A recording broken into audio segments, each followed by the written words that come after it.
Moose Johnston is here with folks at Bank America. You're a busy week for you guys, huh? It is. We've been down visiting with everybody, trying to spread the word about the new program we put in place. And fortunately, if you're a Dallas Cowboy fan, we've had this program. Dallas, Washington, right. New England, and Carolina have been able to take advantage of this. But for all the other teams out there, we're going to do a card, a credit card, debit card, and checks with the NFL shield on it. So if you're not one of the fortunate franchises that gets their logo, now you can be an NFL fan and you can still participate in this.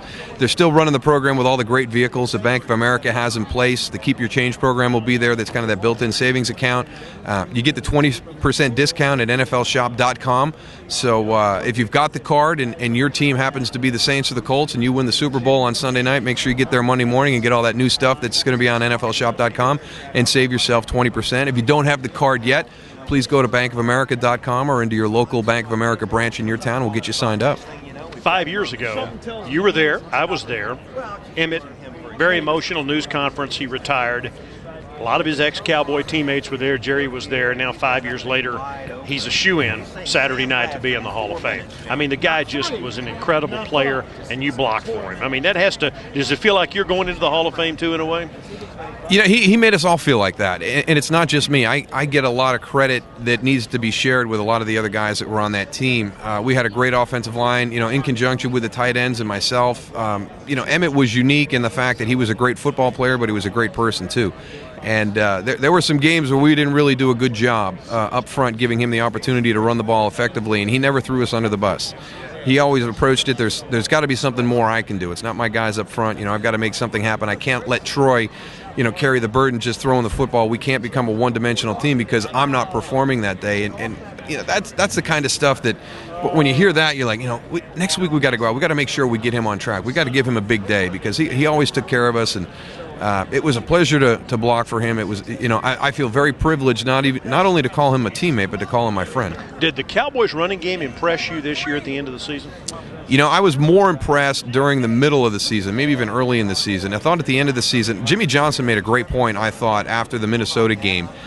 And he said because Felix Jones has become the more featured runner in this offense, and he has earned that right because he is explosive, but it's kind of the inside draw, it's all the shotgun runs. There's not a lot you can do from a shotgun running game. And Jimmy said you kind of lose that physical mentality that you have when you've got Marion Barber back there and you put the fullback or you motion the tight end in, and all of a sudden it becomes power football. It was kind of the running game, but it was more off of a spread look, and it's kind of a zone scheme. And I thought that was a great point because when you run the football, it's not just about gaining positive yards. It's about setting and establishing a mentality. And I thought they lost a little bit of that mentality once the shift came from Marion to Felix. Do you think that Felix has now earned the right to be the feature back and maybe put Marion back as, what do you call it, baseball, the closer? Does that sound like that would work to you? The style that he runs with, that was what his role was early on in his career, and then he became an every down back. Right. So, yeah, maybe it is an opportunity for Felix to go out there and get more of the carries early in the game, and then Marion becomes your closer, maybe your late first half guy. The 4-minute specialist in that offense, but I would like to see Felix, if Felix is going to be the featured guy, I would like to see him put more into a traditional setup with a tight end or a fullback in front of him, run some power game, and let him make his runs there also. Do they look like a Super Bowl contender now to you? I think they do. I really think they do. I think the chemistry is great. I think they got some good leadership. I thought Tony stepped up this year and took more of a leadership role on the offensive side of the ball. I think Keith Brooking has been a huge addition to the defense. They're playing well. They're playing with confidence. I think it's a great opportunity, and it sounds like they've got tremendous chemistry in the locker room.